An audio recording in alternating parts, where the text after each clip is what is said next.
누나 나 큰일 났어. 누나, 나 돈 다 날렸어 어떡해. 지강호의 목소리는 거의 울먹임에 가까웠는데요. 평소 허세 섞인 말투로 큰 소리치던 그가 이렇게 떨리는 목소리를 내는 건 처음이었습니다. 지은호는 순간 손에 들고 있던 컵을 놓칠 뻔했어요. 단순한 투정이 아니라 정말 심각한 상황이라는 게 직감적으로 전해졌거든요. 강호야, 무슨 말이야? 무슨 돈? 코인이야. 누나 이번에 확실하다고 해서 올인했는데 반 토막도 아니고 그냥 바닥까지 떨어져 버렸어. 나 빚까지 생겼어. 지은호는 숨이 막히는 것 같았습니다. 코인이라니 몇 번이고 하지 말라고 경고했는데 결국 사고를 쳤구나 싶었어요. 그런데 심각한 건 예상했던 규모를 훨씬 넘어서는 문제였어요. 지강호가 떨리는 목소리로 말하길 친구들과 돈을 합쳐 투자했다가 손실을 본 것뿐만 아니라 그중 일부는 은호 명의로 빌려온 돈까지 섞여 있다는 겁니다. 너 제정신이야? 내 이름으로 왜 그런 짓을 해? 지은호의 목소리는 분노와 절망이 뒤섞여 떨렸습니다. 하지만 지강호는 변명조차 제대로 못하고 고개를 숙일 뿐이었어요. 그때 지혁이 카페로 들어섰습니다. 은호야. 짧게 부른 목소리에는 예전과 달리 절박한 울림이 있었어요. 은호는 순간 차갑게 돌아섰습니다. 동생 문제로 이미 마음이 복잡한데 지혁까지 마주하니 감정을 추스를 겨를이 없었거든요. 지혁 선배, 지금 상황이 어떤 건지 아세요? 제 동생이. 알아. 조금은 들었어. 지혁이 차분히 말을 이었습니다. 그러니까 지금부터가 중요하지. 지은호는 지혁의 이런 태도가 얄밉기도 했습니다. 늘 모든 걸 계산하고 이성적으로만 대하는 그가 왜 하필 지금 이 순간까지도 흔들림 없는 얼굴을 하고 있는지 답답했거든요. 하지만 지혁은 더 이상 예전의 그 완벽한 비혼주의자, 차갑고 이성적인 남자가 아니었습니다. 내가 시작한 맘대로 집 사업, 인테리어 쪽은 내가 맡아줬으면 해. 지혁의 말은 단호했어요. 그리고 강호 문제 나도 같이 해결할 방법을 찾아보자. 지은호는 도무지 이해할 수 없었습니다. 왜요? 왜 그렇게까지 하세요? 이제야 알겠거든. 혼자서는 아무것도 지킬 수 없다는 거. 지혁의 목소리에는 후회와 결의가 동시에 묻어 있었어요. 며칠 후 지강호의 문제는 예상보다 훨씬 커졌습니다. 단순히 코인 투자 손실이 아니라 빌린 돈을 갚지 못해 사채업자들이 들이닥친 거예요. 그들은 은호의 이름이 적힌 차용증을 들고 찾아와 무자비하게 협박을 퍼부었고 은호는 눈앞이 캄캄해졌습니다. 지혁은 곧장 법률가와 지인을 연결해 상황을 정리하려 했습니다. 하지만 단순한 돈 문제가 아니라 지강호의 어리석은 선택이 불러온 연쇄 반응이었기에 해결이 쉽지 않았어요. 은호는 동생을 원망하면서도 동시에 그를 포기할 수 없다는 사실에 괴로웠습니다. 강호야, 넌 왜 늘 이렇게 나를 힘들게 해? 은호의 눈에서는 눈물이 흘렀습니다. 누나 미안해. 이번만 넘어가면 다시는 안 그럴게. 지강호는 절박하게 매달렸습니다. 하지만 그 눈빛에는 여전히 미성숙한 두려움만 가득했어요. 한편 영나와 지완 사이에도 변화가 찾아왔습니다. 그동안 영나는 지완이 자신을 무시한다고 생각해왔는데 사실은 지완이 그녀를 보호하기 위해 일부러 거리를 둔 거였다는 사실을 알게 된 겁니다. 어느 날 영나의 작업실 근처에서 수상한 남자들이 어슬렁거리며 사진을 찍고 갔습니다. 불안해진 영나는 처음으로 지완에게 직접 도움을 요청했어요. 지완 씨 혹시 오늘 저 좀 데려다 줄 수 있어요? 지완은 말없이 고개를 끄덕였고 돌아오는 길 내내 주위를 살폈습니다. 그러다 골목 모퉁이에서 낯선 남자들이 나타나 영나를 가로막았는데요. 박영나 씨 맞죠? 빚 좀 정리하고 가셔야지. 영나는 얼굴이 하얗게 질렸습니다. 그때 지완이 앞으로 나섰습니다. 그만하시죠. 이 사람 건드리는 순간 저랑 일 크게 벌이게 될 겁니다. 지완의 목소리는 낮았지만 단단했어요. 낯선 남자들이 기세에 눌려 물러나자 영나는 그제야 숨을 돌릴 수 있었습니다. 지완 씨 왜 이렇게까지 해줘요? 당연한 거니까요. 제가 지켜야 할 자리라서. 짧은 대화였지만 영나는 처음으로 지완의 진심을 읽을 수 있었습니다. 그동안의 오해가 조금은 풀리는 순간이었죠. 며칠 후 지강호의 문제는 예상보다 훨씬 커졌습니다. 단순히 코인 투자 손실이 아니라 빌린 돈을 갚지 못해 사채업자들이 들이닥친 거예요. 그들은 은호의 이름이 적힌 차용증을 들고 찾아와 무자비하게 협박을 퍼부었고 은호는 눈앞이 캄캄해졌습니다. 지역은 곧장 법률가와 지인을 연결해 상황을 정리하려 했습니다. 하지만 단순한 돈 문제가 아니라 지강호의 어리석은 선택이 불러온 연쇄 반응이었기에 해결이 쉽지 않았어요.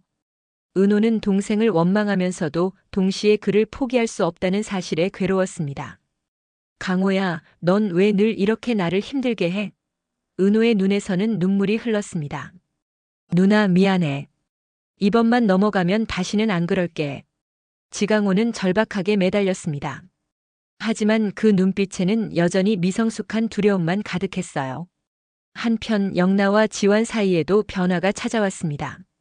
그동안 영나는 지완이 자신을 무시한다고 생각해 왔는데 사실은 지완이 그녀를 보호하기 위해 일부러 거리를 둔 거였다는 사실을 알게 된 겁니다.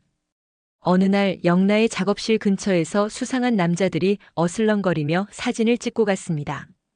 불안해진 영나는 처음으로 지완에게 직접 도움을 요청했어요. 지완 씨 혹시 오늘 저 좀 데려다 줄 수 있어요? 지완은 말없이 고개를 끄덕였고 돌아오는 길 내내 주위를 살폈습니다. 그러다 골목 모퉁이에서 낯선 남자들이 나타나 영나를 가로막았는데요. 박영나 씨 맞죠? 빚 좀 정리하고 가셔야지.